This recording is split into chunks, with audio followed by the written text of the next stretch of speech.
One is Mincha is going to be 4:50. Please be on time. We were discussing the halachot of Birkat.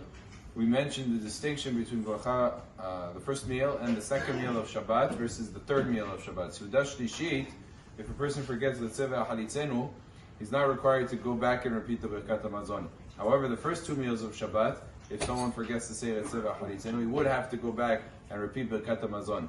This is all true if he already started the fourth bracha and he remembers. Then he has to go back to the beginning of the Birkat Hamazon in the first two meals and not in the third meal. However, if he remembers before he started the fourth bracha, he finishes Bonei Yerushalayim and he realizes I didn't say Retze v'Halitzenu. We said that in the first two meals he says a special statement of Asher Natan le'amo Shabbatot imnucha le'amo Yisrael le'ot v'librit Baruch Ata Hashem Mekadesh HaShabbat. He has to say the bracha, there's a special bracha, and he has to say with Shem u'Malchut. He has to say Baruch Ata Hashem Elokeinu Melech Haolam. A beginning, and then there's an ending, another Baruch Ata Hashem Mekadesh HaShabbat. This is true in the first meal and in the second meal. What about in seuda shlishit? In seuda shlishit, same halacha as seuda rishona and seuda shniya. Even though you're not required to go back for Retze v'Halitzenu during seuda shlishit, however, if you remember between the third and the fourth bracha, you say the full statement as you would in seuda rishona and seuda shniya.